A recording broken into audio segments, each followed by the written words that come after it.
Assalamualaikum warahmatullahi wabarakatuh. Nama saya Fatah Mizan dari Fakultas Hukum Prodi Ilmu Hukum semester 3 dengan NIM 23320111017. Di sini saya akan memenuhi tugas mata kuliah Hukum Acara Perdata. Nah, tugasnya yaitu saya ditugaskan mengenai menjelaskan jenis-jenis hak tanah sebelum dan sesudah UPA.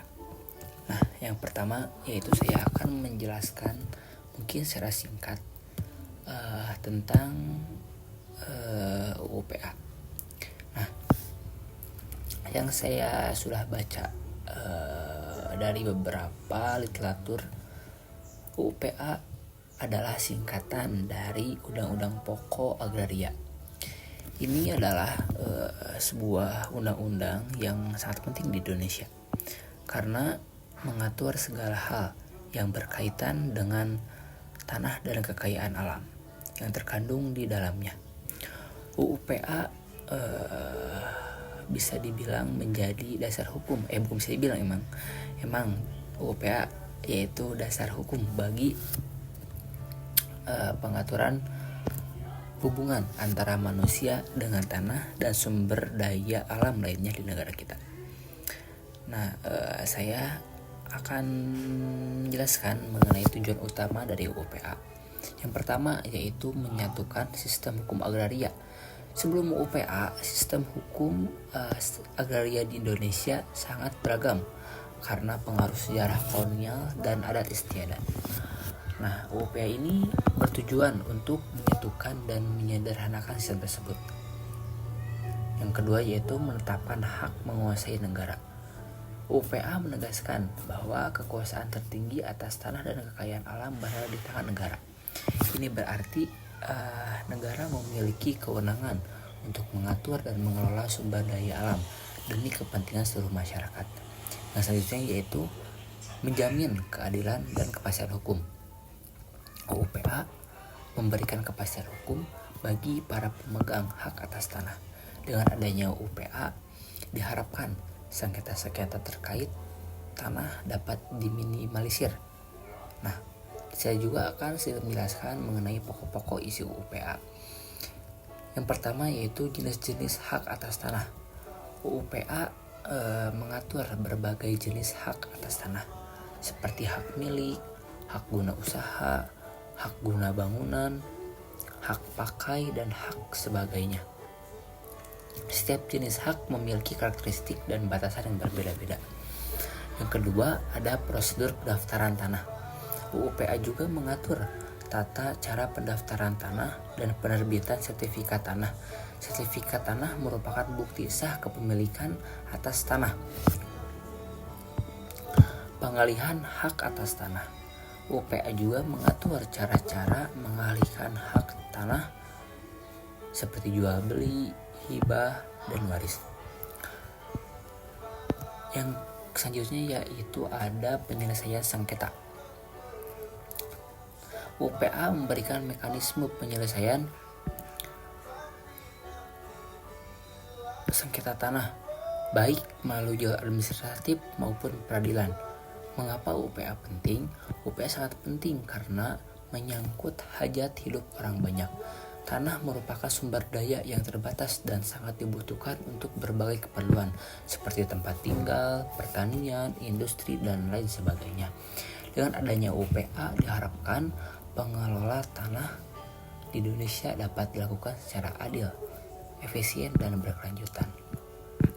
Nah, sekarang masuk ke dalam inti penjelasan yang ditugaskan, yaitu mengenai jenis-jenis hak atas tanah sebelum UPA. Nah, sebelum UPA diberlakukan, sistem kepemilikan tanah di Indonesia sangatlah beragam dan kompleks. Hal ini dipengaruhi oleh adanya berbagai macam sistem hukum yang berlaku di Indonesia. Seperti yang pertama yaitu ada hukum adat, ada juga hukum kolonial, yang ketiga ada hukum agama. Beberapa jenis hak atas tanah yang umum ditemukan sebelum UPA antara lain yang pertama yaitu ada hak-hak adat. Setiap daerah di Indonesia memiliki sistem adat yang berbeda-beda, sehingga hak-hak atas tanah yang diakui pun beragam. Ada yang mengenal hak milik komunal, hak pakai, hak waris adat, dan banyak lain sebagainya. Yang kedua ada hak-hak kolonial. Pada masa penjajahan kolonial Belanda, yaitu memperkenalkan sistem hukum agraria sendiri yang lebih menguntungkan bagi kepentingan mereka. Beberapa hak atas tanah yang muncul dari sistem ini adalah hak erfpacht, yaitu hak eigendom dan hak opsta. Nah, yang ketiga ada hak-hak agama. Hukum agama, terutama agama Islam, juga memiliki aturan mengenai kepemilikan tanah. Misalnya ada konsep wakaf yang merupakan hibah tanah untuk kepentingan agama, hak atas tanah setelah UU-PA. Nah, setelah UU-PA disahkan pada tahun 1960, bertujuan untuk menyatukan dan menyederhanakan sistem hukum agraria di Indonesia. UU-PA menetapkan beberapa jenis hak atas tanah yang berlaku secara nasional.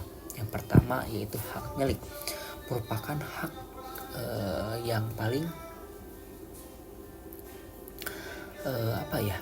yang paling kuat dan lengkap atas tanah. Pemegang hak milik memiliki hak penuh untuk menguasai, menggunakan, dan menikmati tanahnya tersebut. Yang kedua ada hak guna usaha atau HGU. Hak untuk mengusahakan tanah milik negara atau tanah hak milik dengan jangka waktu tertentu biasanya digunakan untuk kegiatan usaha. Yang pertama biasanya pertanian, perkebunan, atau industri pabrik sekalipun. Yang selanjutnya ada hak guna bangunan, hak untuk mendirikan dan memiliki bangunan di atas tanah milik orang lain dengan jangka waktu tertentu.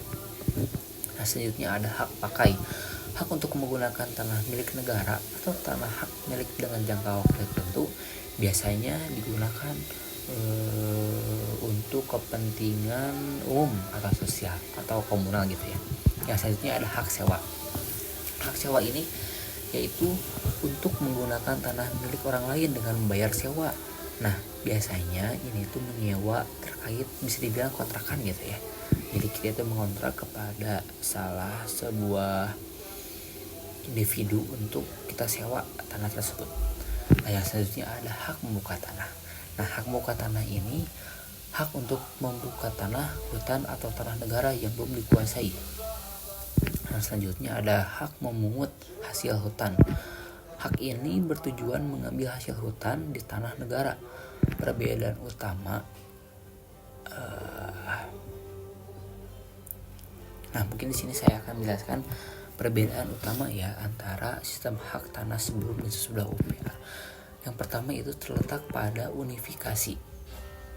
Yang pertama, UU-PA berhasil menyatukan berbagai macam hak atas tanah yang sebelumnya sangat beragam menjadi beberapa jenis hak yang berlaku secara nasional. Lalu kepastian hukum. UU-PA memberikan kepastian hukum yang lebih jelas mengenai hak dan kewajiban para pemegang hak atas tanah.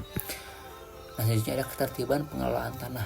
UU-PA juga mengatur tata cara pendaftaran tanah dan peralihan hak atas tanah, sehingga pengelolaan tanah menjadi lebih teratur. Mengapa penting memahami perbedaan ini?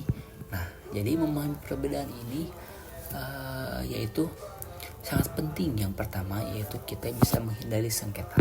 Nah, dengan mengetahui jenis hak atas tanah yang dimiliki, jadi kita itu dapat menghindari sengketa dengan pihak lain.